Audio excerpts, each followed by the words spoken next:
Well, the Ethics Commission now has a new case on its hands. Yes, the case of Representative Don Lally has been accepted by the State Ethics Commission, and our guest tonight is actually reviewing whether his organization will be a party to the complaint. John Marion from Common Cause will be my guest. This is the obvious crony hire, in my judgment, by Governor Raimondo of a former state representative, and we'll talk about that tonight. How is everybody? Great to have you aboard. Thank you very much for tuning in to My State of Mind, weeknights, 7:30 and 11:30 on MyRI TV, and of course on Fox Providence at midnight, where so many of you are finding the show. Thank you. To the rundown, which is what we do each and every night, and just kind of think about some things that are on my mind and share some thoughts. First one is, yes, it's kind of 38 pregame show time right now. That would be 38 studios for those of you scoring at home. Headline on WPRI.com. From the work by Tim White and Ted Nesi, ex-Speaker Murphy was deposed in 38 Studios lawsuit. So you've been following this, right? The multi-online gaming program that offered $75 million by that body to Kurt Schilling. That's not Kurt Schilling, that's Bill Murphy. Well, Bill Murphy, the former House Speaker, 2 speakers ago, told Tim White that he actually provided a deposition in the civil litigation where the state's going after the defendants for money to be paid back on that note. It's a big deal that the Judge Silverstein, ordered the opening of the records, most of them that are germane anyway, to this case. And while the clerk office in the Superior Court is trying to figure out how to get that done, and we'll learn next week, Tim and Ted did some preliminary work and found out from Mr. Murphy himself that, yes, he gave a deposition. Also found out that Gordon Fox, whose video you probably saw in there, Gordon Fox, the now speaker who's jailed, the once removed speaker, took the fifth. Surprise, surprise. And that Teresa Paiva-Weed, the Senate president, didn't give a deposition at all and wasn't even asked. This is some kind of preliminary journalistic work. Good job on those guys. It only buoys the idea that we're going to need real hearings. I'll keep talking about that until I'm blue in the face. But what will, I'm sure, come out of these documents is more questions than answers. But they should be released within days. And speaking of the 38 Studios situation and its connections, the Paw Sox 38 connection was really well articulated, I think, today by my friend Bill Reynolds, the sports columnist. He's awesome. And here's a headline from his work. You have to read this piece. Please read this piece. I'm not going to do story time here, but what Bill does is connect Larry Lucchino and Jim Skeffington on the right, who tragically passed unexpectedly here this summer. Bill does a really good job of pointing out how this whole deal, this private-public partnership on a stadium at the 195 development site, really blew up for a bunch of reasons, including the public's complete lack of trust anymore for anything publicly paid by government, period. It's really worth taking a read. I would hope that after that phenomenal literary piece, that the governor would read it, and the House Speaker would read it, and the Attorney General, who's a rumor, would read it. And they'd say, you know what, forget that York's been saying this for the better part of 5 years. We need a full subpoena-based hearing to purge this state once and for all, hang those, figuratively, who need to be hung, and finally put it to bed so that we can process it and get by it. Read Bill's piece. It's a good one. Yeah, I guess there's smoke where there's sometimes fire. The Lonsdale Fire District, this little teeny-weeny fire district, could be the subject of a state police inquiry. Take a watch to Target 12's work on this. After we show you a headline, I guess. Maybe I'll show you the headline first. There's the headline, and here's Target 12's work on this. It's a story first brought to you by the Target 12 investigators. This is the 15-page document written by Lincolntown Administrator Joe Almond. The report is the fiscal review of the Lonsdale Fire District, and it tries to piece together how this fire district got to the point of laying off all 5 of their full-time firefighters in June. In the report, we learned in 2013 the district began to demonstrate external indicators of fiscal distress. It says Lonsdale tried to merge with 2 neighboring districts, Lime Rock and Salesville, but talks failed both times. One of the cited reasons for no deal was the district's refusal to turn over financial information. The report says the district has never even been externally audited.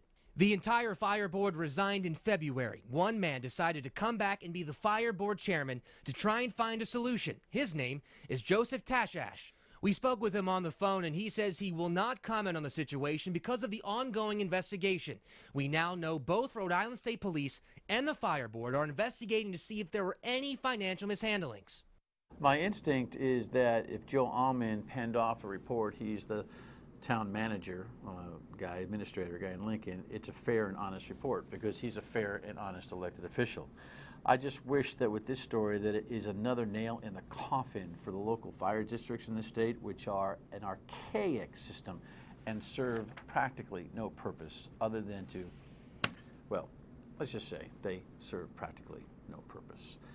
Next item, this is kind of a surprise, I guess, to the Central Falls mayor. He didn't believe it when he got the notice. The headline on this one reads that he's been invited to greet Pope Francis, and he was surprised. 2 weeks ago, President and First Lady Barack and Michelle Obama reached out to Mayor Dios's staff, inviting him to the White House to meet the Pope. I thought they were joking. We were able to confirm, and now I'm very excited to meet a world leader. History in itself, as Central Falls' first Latino mayor will welcome the Catholic Church's first Latino Pope in the United States. But most importantly, the message he's been spreading around the world was captivating everyone. It's going to be a great experience for myself and I think for this country. Now, I'm told Diosa is a Catholic, which means he probably should refer to the Pope in more ways than just a world leader, but maybe his other commentary was left on the edit room floor. I hope so. I hope he has a good trip. The schedule starts in earnest tomorrow, running through Thursday morning's joint address to Congress, historic in and of itself. Keep you posted. And he's out. No surprise, this field will start weaning. The Washington Post headline tells us that Scott Walker, the Wisconsin governor, has said, "I'm out of here." Here's CBS's story on that. Governor Scott Walker is dropping out of the presidential race before the first vote is even cast. I will suspend my campaign immediately. Walker says the race has turned too negative. Without mentioning his name, Walker hinted that Donald Trump is the problem, and he encouraged other candidates in the race to drop out as well. So that the voters can focus on a limited number of candidates who can offer a positive, conservative alternative to the current frontrunner. The latest national poll showed Walker with an asterisk by his name, meaning he had close to 0% support. And he never got off the ground. His initial announcement video even was pretty lukewarm and lame compared to the pretty good track record he has in Wisconsin for going up against the status quo and battling labor on the taxpayers' behalf. Oh well, no one's going to miss him. And this notion that his leadership is all about getting out and others should follow is interesting. The Trump dynamic, you know, the Trump media co-op has really kind of screwed this whole thing up. You know, the idea that the media more or less said, hey, this guy Trump is fascinating and he's reality television and he's loaded, so let's pay a lot of attention to him. And so we paid a lot of attention to him. And so now media's going, oh my God, this guy might be for real. He could win this thing. What did we do? We'll find out. Your state of mind is important to us. Let me know what you think. 228-1886. Stateofmind@myritv.com is the email. You can Facebook post and tweet, and we'd love to see your stuff. And we shall review some more of that in our next episode. But I must hustle along because I want to talk to the guy from Common Cause who was at the Ethics Commission today and who's got some thoughts on the governor's latest controversial hire and more. Stay with us.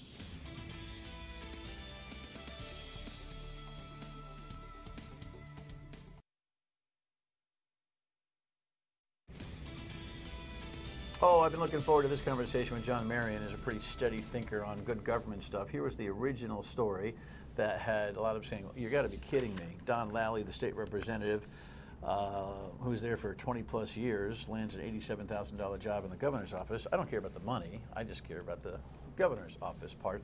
He's a state representative who left in March, suggesting that he needs to spend more time with his family. He ends up by July working for the governor in an appointment and then moved to the Department of Business Regulation, working with small businesses for a liaison position. And now here's the next headline that we have. And the GOP, meaning the Republican Party in the state, actually had a moment of fluid thinking and filed an ethics complaint against him. So that's where we are right now. And this guy may or may not file one as well on behalf of his organization, which frankly does a little bit more diligence when it comes to this kind of stuff, because credibility and objectivity is important to you in Common Cause, correct? Yeah, so an ethics complaint is very serious. There's actually a penalty for filing a frivolous one. You can be fined up to $5,000. So we take our time, and I've requested a lot of documents to see exactly what this job is about and so forth, and then we'll decide later whether or not we're going to file a follow-up complaint. All right. Well, the story goes, so you get the facts, is that this representative, as I explained, was a long-time inside player with the Democratic leadership in the House, which is no crime.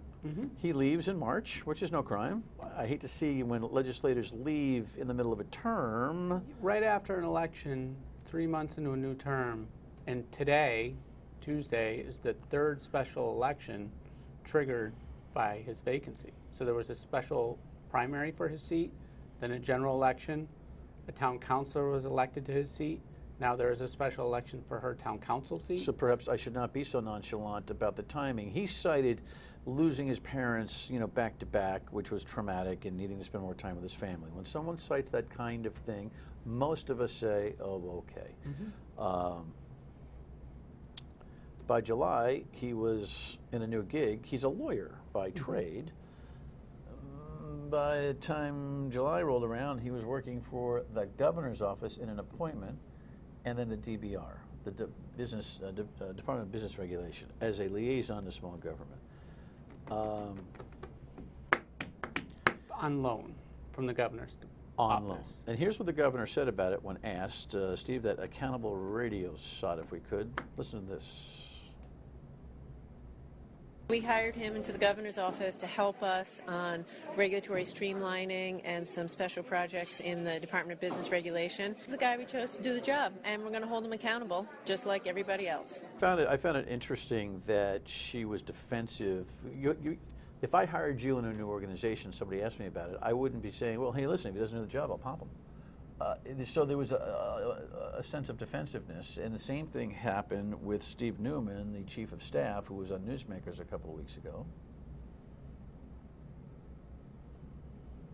And we have that audio. Whose idea was it originally to approach him? I don't remember whose idea it was originally, but we'd spoken to Don about it, spoke to the Speaker about it. Don Lally knows all the guys, including the Speaker of the House. Do you see why this would smell bad to the average Rhode Islander? Listen, I understand why I understand how Rhode Island is and understand how folks may view things, but I do think that this is not a a guy administration. That's not the exact piece we wanted to use that, but let me, Steve, you could throw the other one in there, because the same theme of accountability, and we'll hold him accountable.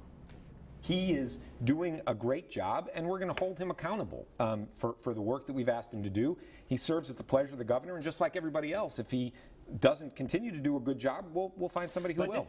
So if you take what the governor said about accountability and what he's saying about accountability, it sounds very defensive, unorthodox, and frankly, if I was hired under those pretenses, I'd be pretty aggravated.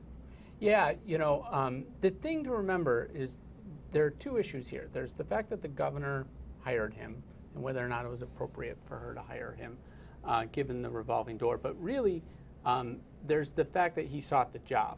And so the ethics complaint wasn't against the governor, it was against Don Lally as a former state representative. The Republican complaint. Yes, because he is technically the one who can be found guilty of violating the ethics law, because he's the one who saw or accepted the job, which is the language in the law. And she's asserted she has the right to hire whomever she wants based on her interpretation of the law. But she's not before the Ethics Commission. It's not going to be a complaint against the governor. It's a complaint against Don Lally. So yes, she has been seemingly defensive about this. I think they're surprised about the uproar. I can't imagine how they're surprised, because the thing to remember is this revolving door thing has been around for 25 years. Common Cause was before the Supreme Court back in 1993 about this because Sondland tried to gut the law itself. It's been, you know, an important part of good government for a quarter century. You know, it's been controversial for all that time.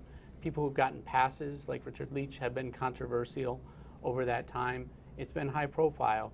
Why it catches anybody by surprise that people are upset about this, I don't know. Richard Leach is the former lieutenant governor, chief of staff to Governor Chafee, who then earned a Superior Court position, which bothered the governor, actually. We'll play that for you coming up in a little bit. Specifically on this case, though, you cited to me two sections of law that address the revolving door hire, both of which don't say exactly the same thing. One which is very clear, the other which is really clear. Yeah, so, right? Yeah, and Richard Leach was, I think, Director of Department of Administration. Oh, what did I say? There was another Chief of Staff. Correct, I'm sorry, Department of Administration, thank you. Yeah, correct. So, you know, one of the things that makes our Ethics Commission unique and really powerful in Rhode Island is that they can create ethics law themselves.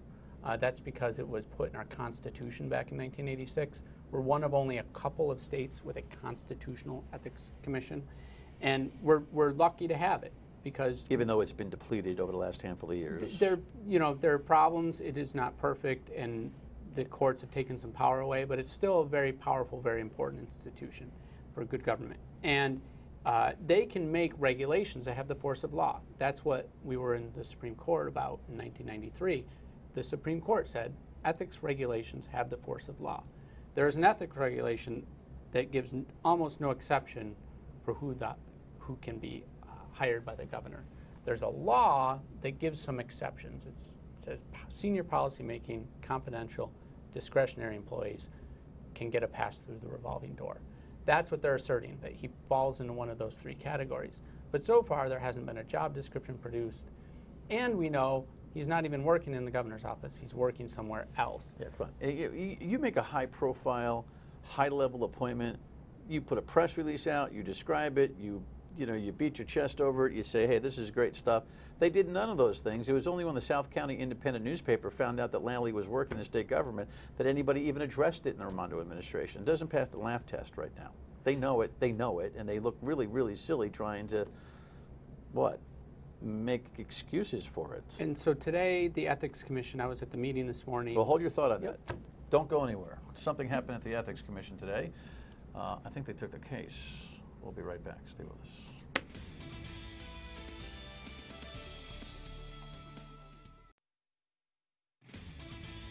Do you support Director of Administration Richard Leach becoming a Superior Court judge? No, I think he's qualified, but I think it sends the wrong message. It's time to move past cronyism in Rhode Island.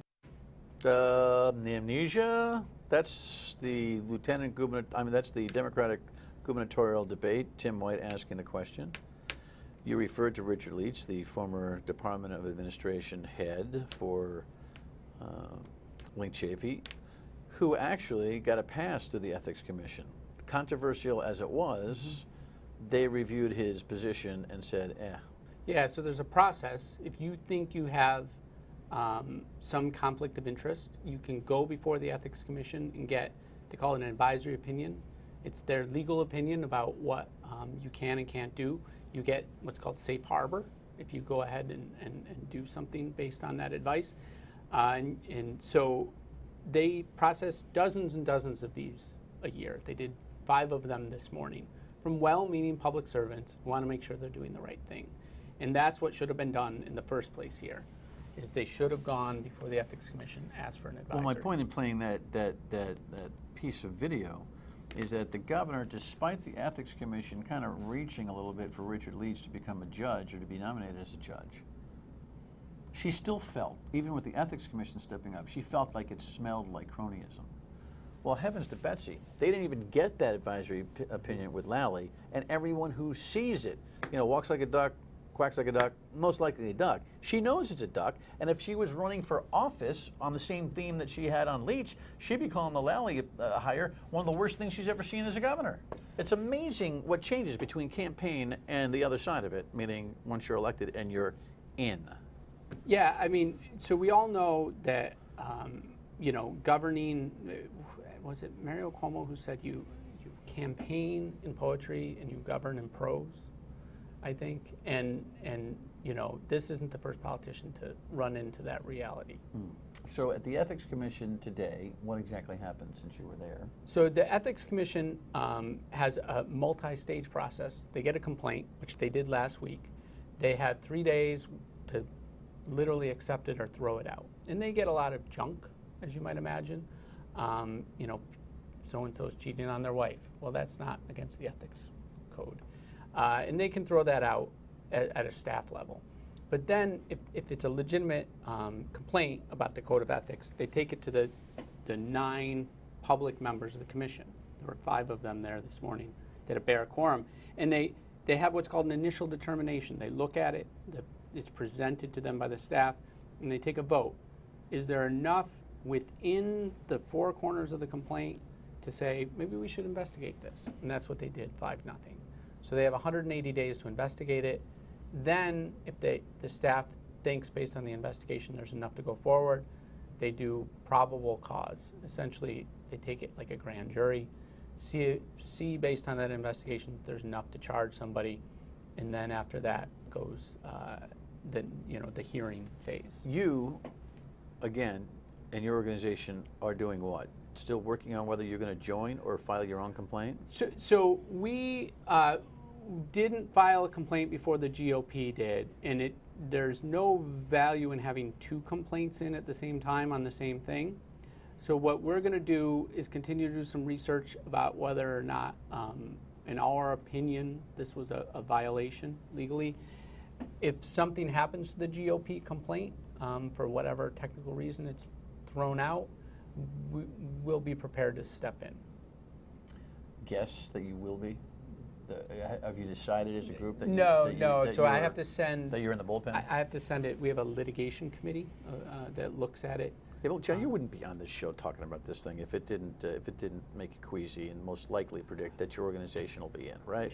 Yes, we need to check off all the boxes. You think? Let me ask you this. We only have a minute left, and I so appreciate your analysis and your organization's good work. Do you think this governor, after seeing the complaint accepted, you think she'll be smart enough to say, that's it. Ask Mr. Lally to come in and thank him for his good work and bid him adieu before this gets really, really messy and drags her down? So 2 years ago, we went after the fact that Eva Marie Mancuso, who was the chairwoman of the Board of Education, wanted to become the interim commissioner of education. And from a volunteer job to a couple $100,000 job. Yeah, and there's a law that literally says if you're on a board, you can't be appointed to a position by that board. We confronted that, did something very similar, said, you know, you should have an advisory opinion about this. And the board said? And we don't think. And before it got to the Ethics Commission, she removed her name. No. And she actually has a sense of humor about it, so I've spoken to her about it since. Hopefully the governor has a sense of humor and says, you know, hey, guess what? Bad judgment. We'll live for another day.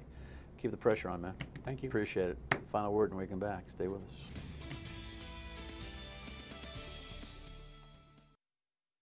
Really, how hard would it be for the governor to say, you know what, I think we overreached here. We'll see. The public likes that kind of stuff, or they're just going to keep digging themselves a bigger hole with this Lally hire. I don't know. Mayor Policina from Johnston upset about how people intervene or jump into his school system tomorrow night. See you on the radio at noon tomorrow. Bye.